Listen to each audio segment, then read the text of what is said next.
Have you ever tried to ignore anger, hide your sadness, run away from anxiety, and yet it all comes back even stronger? I think we all have. Maybe you've told yourself, I shouldn't feel this way, or you've tried to silence that inner storm with distractions, work, or even a fake smile. But the truth is, these emotions have a way of resurfacing, louder and more insistent every time we push them down. It's like they're knocking on our door, asking to be heard, and we just keep turning up the music. What if I told you the problem isn't these emotions, but the fact that you were never taught how to use them?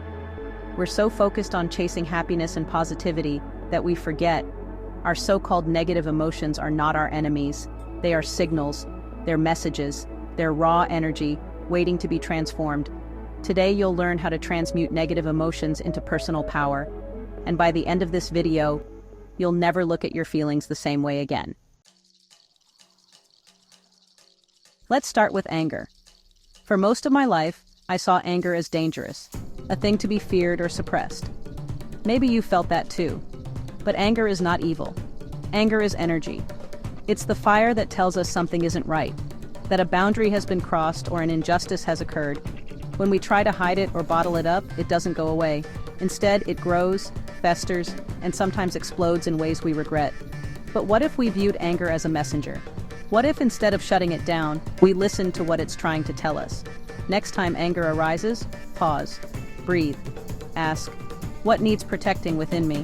What do I care about so deeply that it stirs this kind of energy? That's where you find your values, your passion, your true self. Anger, in its healthiest form, is the spark that fuels change and action. By learning to channel anger, not suppress or unleash it blindly, we can use its intensity to set boundaries, advocate for ourselves, and transform our lives. It's not about losing control. It's about steering the fire toward light, not destruction. Remember, the power is not in the anger itself, but in how you use it. When you make peace with your anger, it becomes your ally, not your enemy. It guides you, not just to what's wrong, but to what matters most to you. That's where true strength begins. Sadness is often seen as something to get over or avoid. Maybe you've been told to cheer up or look on the bright side. But sadness is not a weakness. It's a sign of love, loss, or longing. When you allow yourself to sit with sadness instead of running from it, you open the door to real healing. Think about it. Every tear you've shed is proof that you cared, that you felt, that you were truly alive. Sadness is the gentle rain that waters the seeds of our growth. It's the emotion that invites us to slow down, reflect, and find meaning in our experiences. When we numb sadness, we numb our ability to connect, not just with ourselves, but with others as well. What if, the next time sadness visits, you welcomed it as a friend? Instead of asking, how do I get rid of this? Ask, what is this feeling teaching me? What is it asking me to release or accept?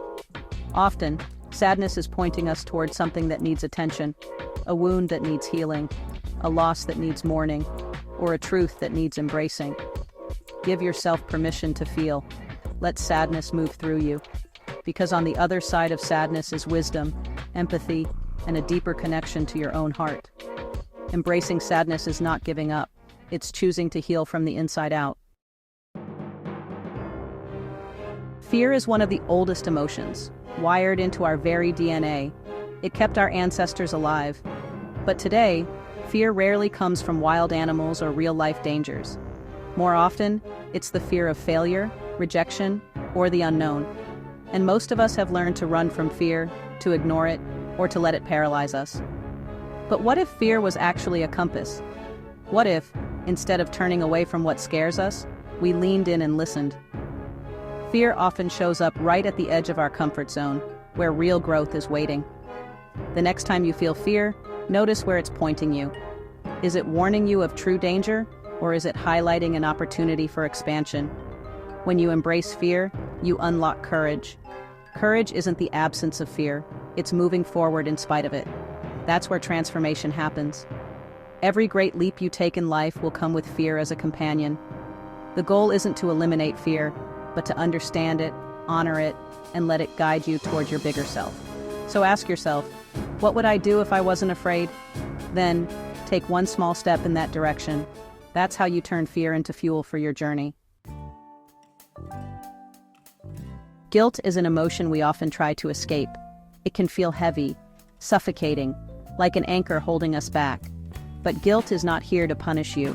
Guilt is the voice of your conscience, reminding you of your values, your sense of right and wrong. It means you care about the impact of your actions.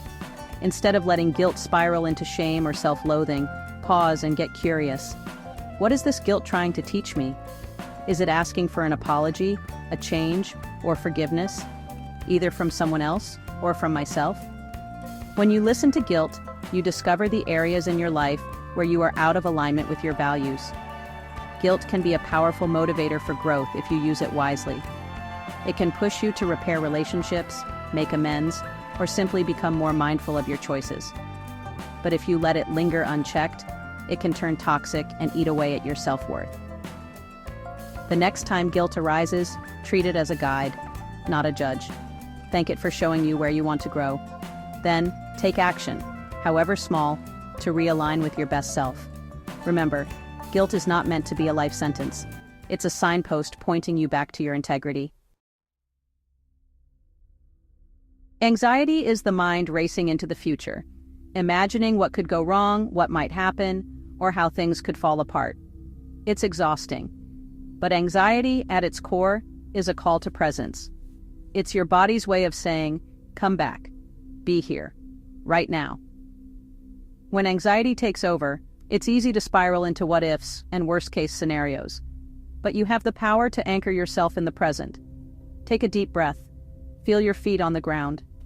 Notice the sights, sounds, and sensations around you. Each breath, each moment, is an invitation to come back to yourself. Ask your anxiety, what am I really afraid of? What do I need to feel safe right now? Often, anxiety is pointing to an unmet need for security, reassurance, or clarity. By meeting yourself with compassion instead of criticism, you can soothe your nervous system and regain control. You don't have to fight anxiety, you can learn from it. When you answer its call to presence, you reclaim your peace, your focus, and your power to respond instead of react. Disgust is a powerful, instinctive emotion. Often we think of it as negative or even repulsive.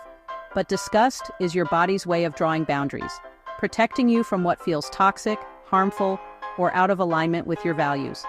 When you experience disgust, don't dismiss it. Instead, ask yourself, what about this situation or behavior feels wrong to me?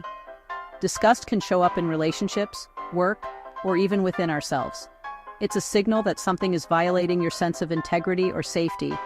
By listening to disgust, you can clarify your boundaries. It gives you the courage to say no to what doesn't serve you and yes to what honors your well-being.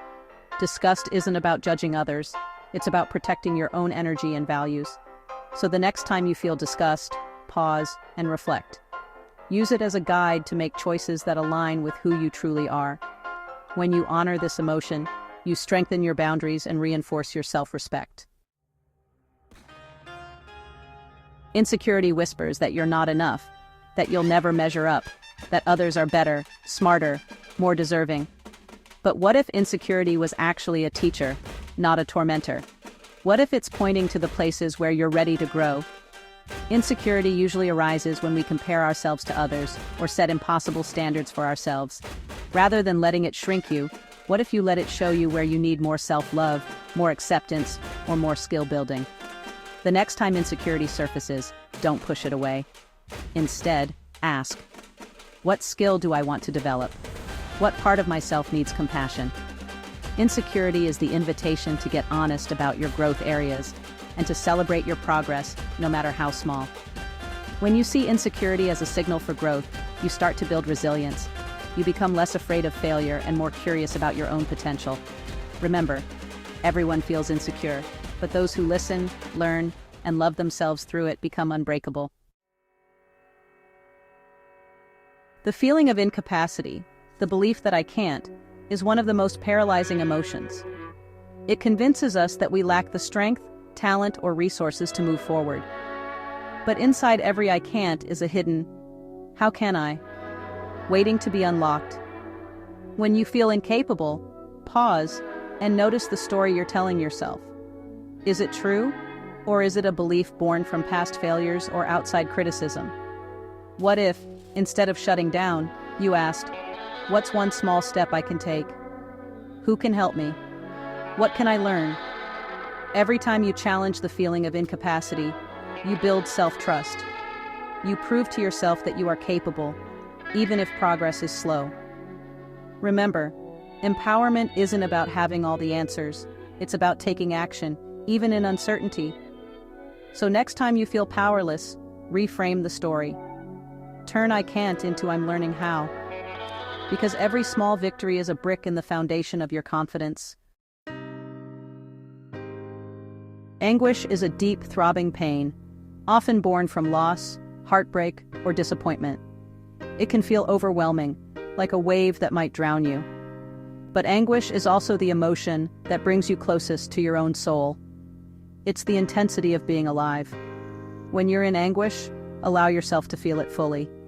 Don't rush to fix it or numb it. Instead, breathe into the pain. Write about it. Talk to someone you trust. Anguish is a signal that something meaningful has happened, that love, hope, or dreams were present. By moving through anguish, you discover your capacity for resilience. You realize that even in your darkest moments, you can find light. This depth of feeling is what makes you human. It connects you to the suffering and beauty of others. Remember, you can't bypass anguish, but you can honor it.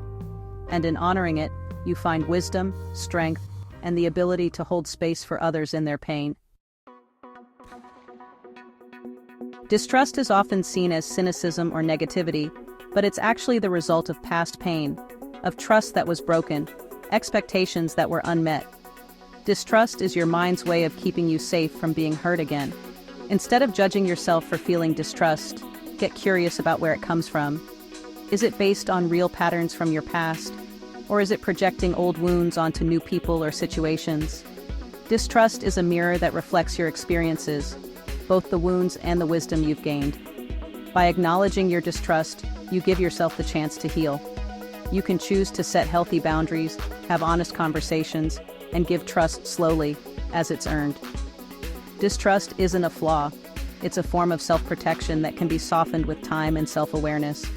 So the next time distrust arises, don't suppress it. Listen, learn, and use it as an opportunity to rebuild trust, both with others and with yourself.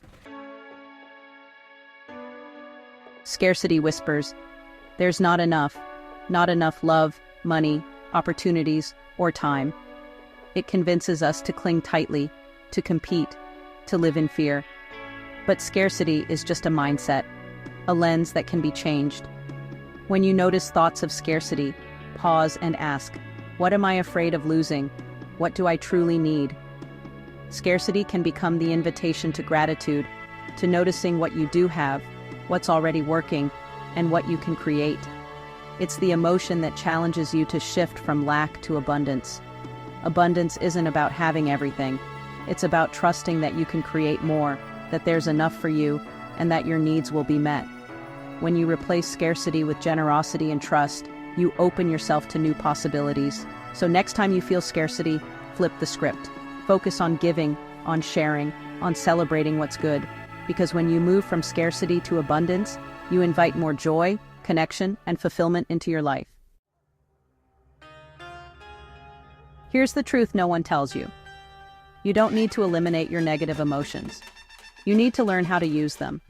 Every emotion you feel can destroy you or transform you. The difference lies in how you respond. The next time you feel anger, sadness, fear, or even scarcity, remember, they're not here to hurt you. They're here to guide you, to teach you, to fuel your growth. If this video resonated with you, if you want to gain emotional control, grow in life, and even move to another country with more confidence, subscribe to the channel now and share this video with someone who needs it. Because when you master your emotions, you start mastering your life. This is just the beginning of a powerful journey. And you don't have to walk it alone. Your emotions are not your enemy. They are your greatest power, if you know how to use them. Choose to listen, to learn, and to grow, because your most powerful self is waiting on the other side of every feeling you dare to face.